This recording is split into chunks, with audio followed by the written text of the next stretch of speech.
Hello guys and welcome back to the show. In today's video, I'd like to show you how you can create a GraphQL server using Node.js. But before I start, let me answer the question, what is GraphQL? GraphQL is a query language for APIs. And the problem that it tries to solve is very simple. In normal REST APIs, so let me go to JSON placeholder. If I make a fetch request to todos/1, like so, I get a JavaScript object which contains a user ID, an ID, a title, and completed. But maybe I do not need the user ID nor completed. Maybe I only need the ID and title. But I'm getting information that I do not need. So what GraphQL does is that it only gives you the information that you need and forgets about the data that you don't need. So if this was done using a GraphQL server, I could have only selected the user ID or just the ID or the user ID and the title and forget about the rest. So remember this, that what GraphQL is trying to do is that it is trying to give you only the information that you need and not anything else. Now, let me show you how you can create a GraphQL server using Node.js. So inside of the terminal, I have nothing. What I'm going to do is to type in npm init. That's why. This will create a package.json for me. So now I will install express.js, which is a back-end web application framework for Node.js. I'll come over here to the npm website. I'll copy this. I'll come over here and I'll say npm install express. We will be using GraphQL, so I need to install the dependencies that I need in order to use GraphQL with express.js. So I'll go on to the GraphQL website. On the GraphQL website, I'll copy this, then I'll install this as well. So now, if I do cut package.json, I do have Express GraphQL, and GraphQL. I'll now open this in VS Code. Now, over here, what I'll do is to create a file called app.js. So I will say touch app.js. Instead of this app.js file, what I'll do is to require express. So I'll say const express require express. And for now, I'll create an instance of express and I'll name it app and I'll call this express like so. I will not be using the database. So what I'm going to do is to create a seed data. So I'll create an array called seed data. And this will be an array which contains an object. So an object with an ID of 1. It contains a language called Python. And then loved will be true. I'll do the same for ID number 2 and loved is true. Now, every GraphQL server has two core components that it needs in order for it to work. The first component is called schema and the second component is called resolver. Now, the schema is basically a model of the data that can be fetched through the GraphQL server. And the resolver basically tells GraphQL server how to populate each field in the schema with data. So I'll go on and create a schema. In order to create a schema, I need to import some important things from GraphQL. So I will say const GraphQL object type require from the GraphQL. And this object type will be used to create a new GraphQL object. So I'll create an object and I'll call the object language. And this language type will be a new GraphQL object type. So I'll say new GraphQL object type. And this object type has got some fields. It's got something called name and I'll call this language. It has another field called description, which is optional, and I'll call it programming language. It will have some fields.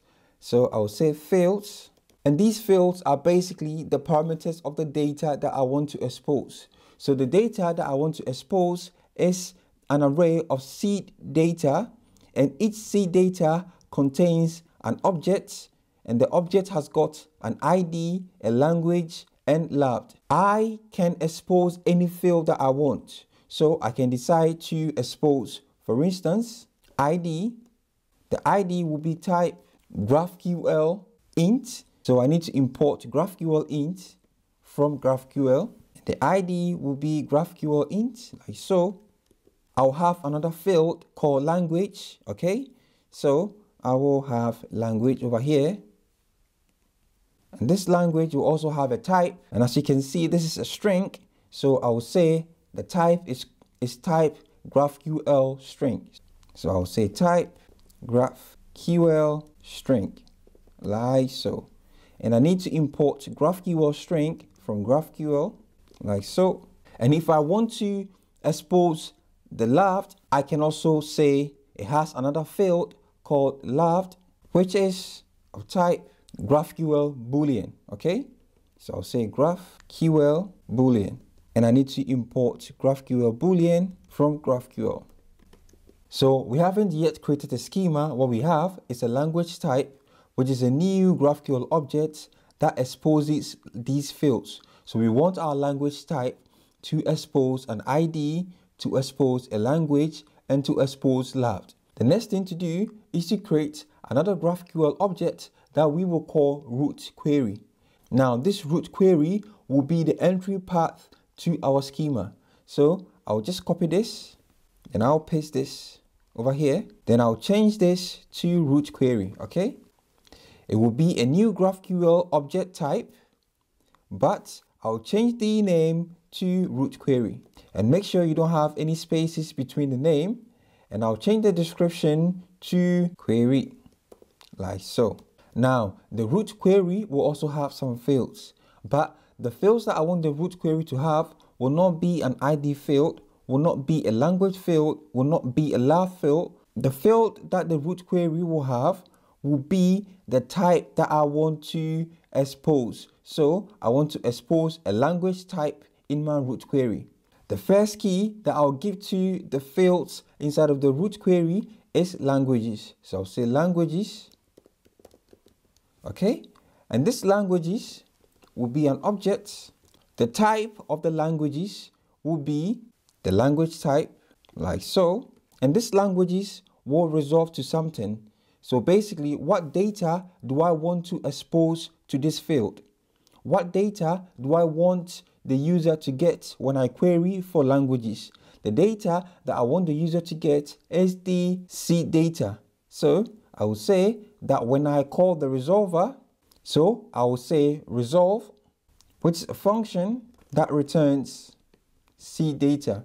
And if I was fetching data from an external API, I could have done it here. Or querying something from the database, I could have done it here. And since we want to resolve an array of seed data, the language type will be an array of seed data. So I need to wrap this inside of a GraphQL list. Okay, so I will import GraphQL list as well, like so, and then wrap the language type in a GraphQL list.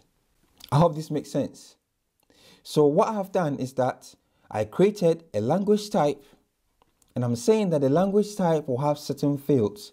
The fields that the language type will have will be an ID, language, and left.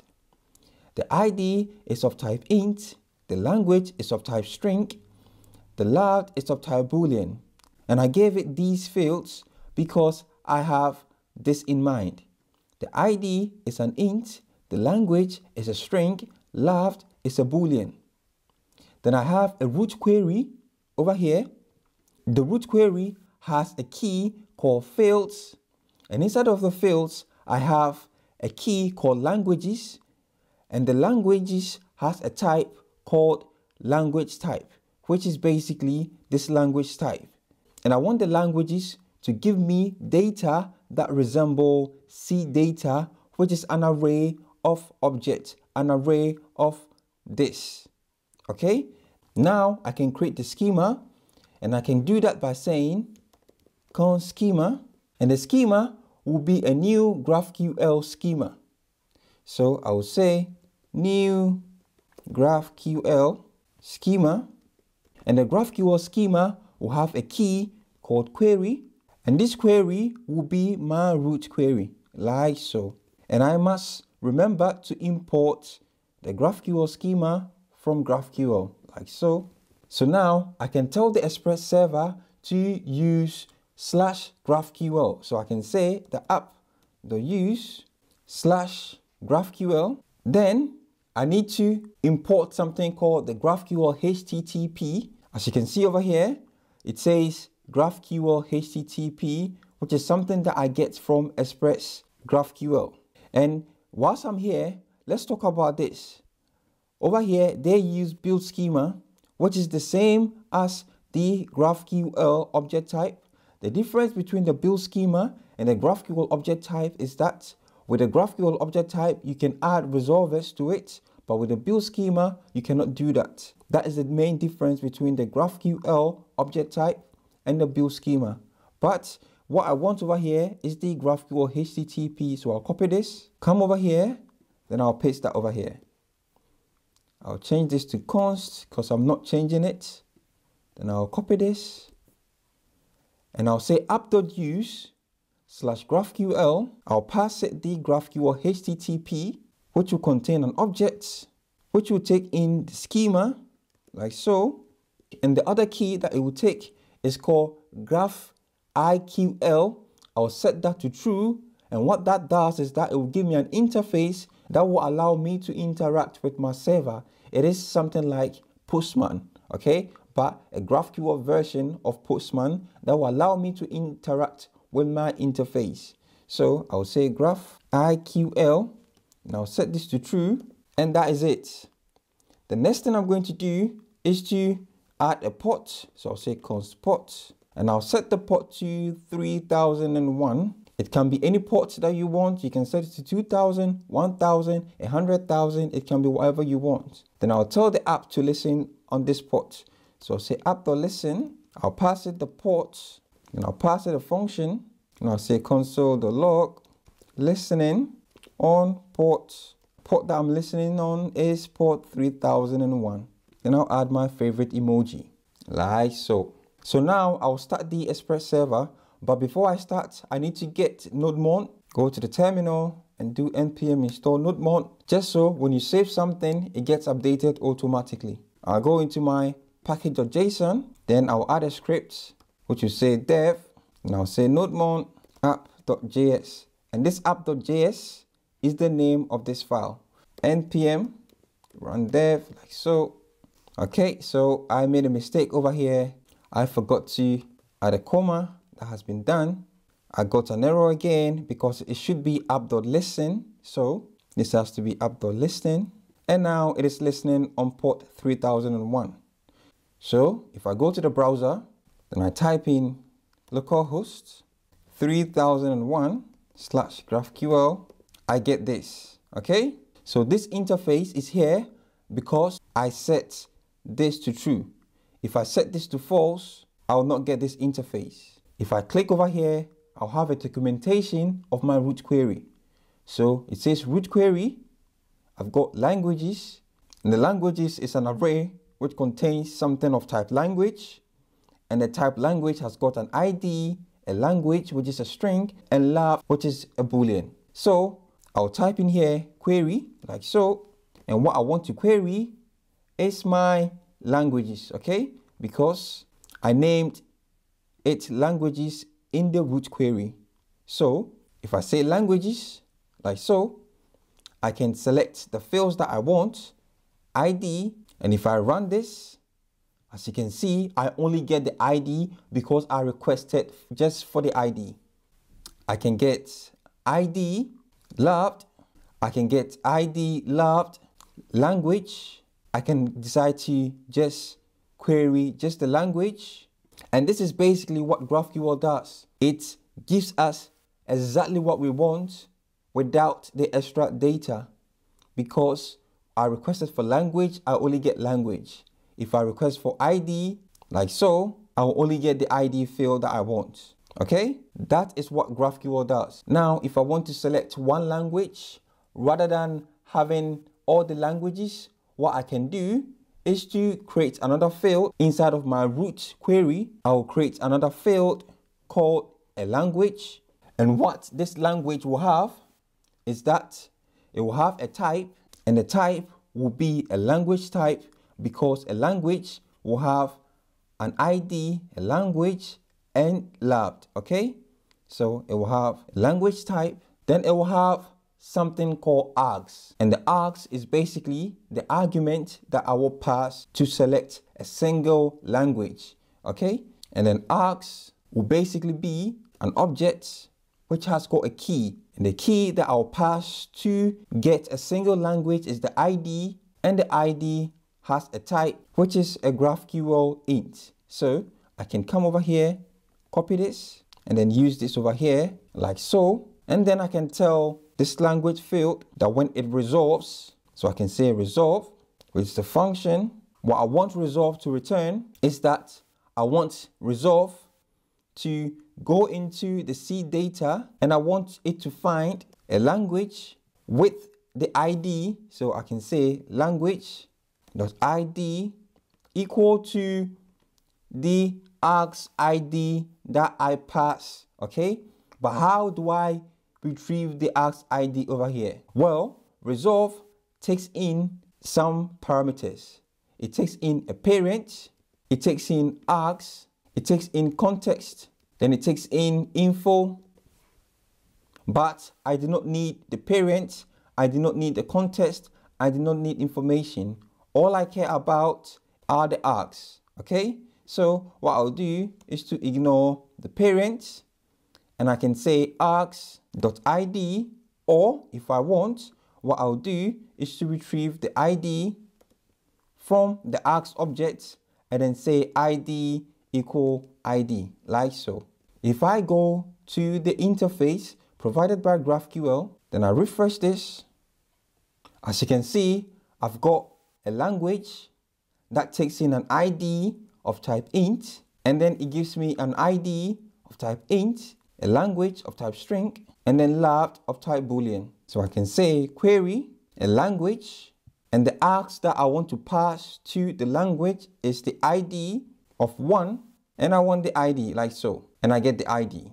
I can say that I want the language, and I can just get the language. I can say I want the language and the ID, and I can get the language and the ID. I can say I want number 2, and I can get the language, which is JavaScript, ID number 2. I can decide to put the ID first and the language second, and it will work.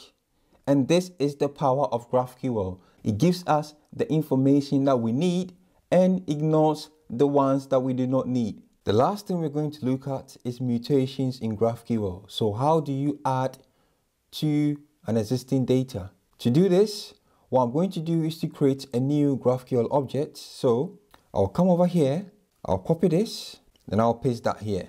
Then I'll name this root mutation, which will be a new GraphQL object. I'll change the name to root mutation. Description, this is a root mutation. And then the fields that it will have will be of type language type. It will take in some arguments, and the args that it will take will be a language and labd.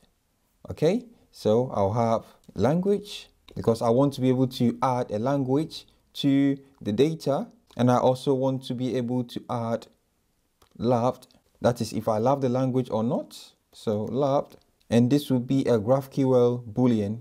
Basically what I want to do is to add a new data to the C data. So I'll clear this one out, then I'll create a new language. So I'll say cons new language, which will be an object that will have an ID because this has an ID. So I'll just copy this, right?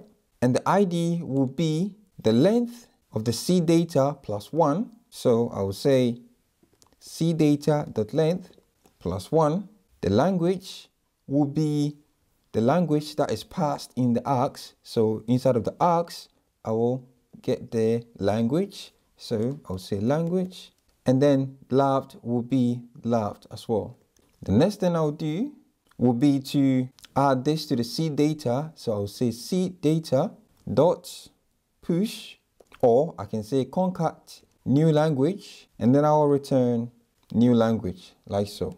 The last thing I need to do will be to add a mutation to this object, to my schema. I need to add a new key called mutation, and this mutation will take in the root mutation like so. So now if I go back to the API given to us by GraphQL, I do have a mutation in the documentation, and as you can see, the mutation is a language. It takes in some parameters or some arguments. So it takes in a language and loved, and then it gives me something of type language. So I made a silly mistake by making the language type int. So I've changed the language to lang, made it a string. Loved is still loved, type boolean. I've passed lang over here and loved over here. Then I'm using language as lang.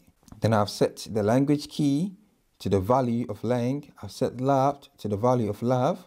Then I'm doing cdata.push, and I'm adding in the new language, and I'm returning the new language. So now if I try to add new language to the cdata by using the GraphQL API, like so, I have a mutation which has a language, lang set to Perl, loved. I'll change the love to false. If I run this, I do have false and then Perl. If I change this to Ruby, and if I change this to true, and I run it, I do have Ruby and then love to true. And now if I query, so I'll comment this one out, and I can say query, I'll say languages, like so. If I run this, I do have 5 items in there, okay? If I do add the language, if I do have loved, as you can see, I've got Ruby and I've got Perl added to the data. Obviously, this does not persist because I'm not using a database. I hope GraphQL makes sense now and you understand the basis of GraphQL and how to expose just the data that you need using GraphQL. In this video tutorial, we learned how to create a GraphQL server using Node.js. We learned what GraphQL is. We learned how to query using GraphQL, and we learned how to do mutation using GraphQL. In the next tutorial, I'll show you how to use a GraphQL server with a React application. Thank you guys for watching, and I'll see you in the next video.